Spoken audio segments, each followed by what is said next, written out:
lists some of the most infamous names in true crime history. O.J., Charles Manson, Al Capone, they'd be at the top. But so would D.B. Cooper. For more than 5 decades, he has eluded federal investigators and armchair detectives who tried to figure out his identity. He hijacked a plane and parachuted out with $200,000 of ransom money. It was a once-in-a-lifetime heist, or was it? As it turns out, somebody pulled off the exact same crime 6 months later on April 7th, 1972, 53 years ago this week. Richard Floyd McCoy used a gun and a hand grenade to hijack a United Airlines flight from New Jersey to Los Angeles, and he forced the pilots to land in Denver to demand more than twice what D.B. Cooper stole. He asked for $500,000. And once the cash was delivered, he forced the pilots to take off again, and as they were flying over Utah, he opened the back of the plane and out he went with a parachute and all that money. Deja vu all over again. So was Floyd McCoy a copycat, or was he the real McCoy? Was he D.B. Cooper, pulling off the perfect crime twice? Here's our NewsNation affiliate, KTVX, with this true crime rewind. In the 1970s, hijacking of planes was quite common. Most were for political reasons, and others like D.B. Cooper and Richard McCoy did it for money.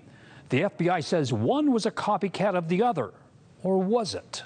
And we were picking up some traffic from the airport. It's April 1972, and newsrooms in Utah hear something odd on police scanners. There's a flash or bulletin that there had apparently been a hijacking, without any details, out of San Francisco. And the plane is over the skies of Utah. Its destination, Mexico. Earlier, the hijacker who boards the plane in Denver forces it to land in San Francisco. He gets $500,000 ransom after threatening to blow up the plane. D.B. Cooper was 43 when we first heard his name.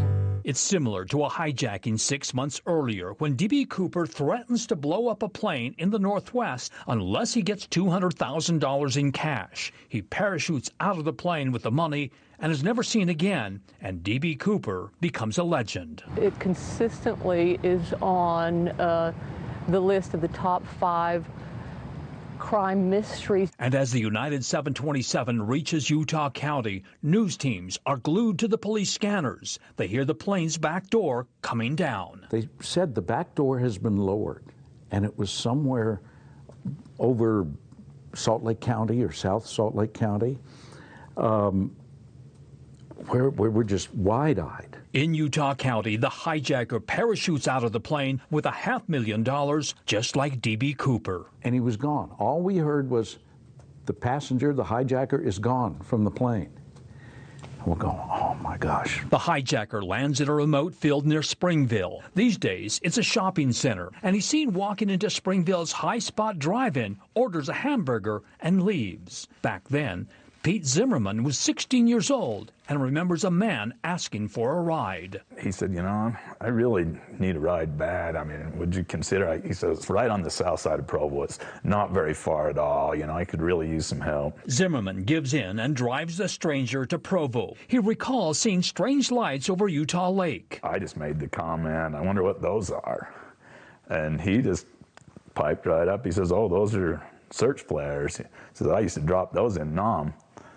And I says, interesting. I said, what are they doing? He says, oh, they're looking for something or somebody. Zimmerman approaches the man's house in Provo. Pretty quick, we just rounded the bend and I dropped him off at his house. The next morning, Utahns wake up to the news. There's been a hijacking, and authorities are searching for a suspect. The Utah National Guard sends its helicopters to join the search. Newsman Terry Wood also goes out as a member of the Guard's communications department. We were the news reporters for the Utah National Guard.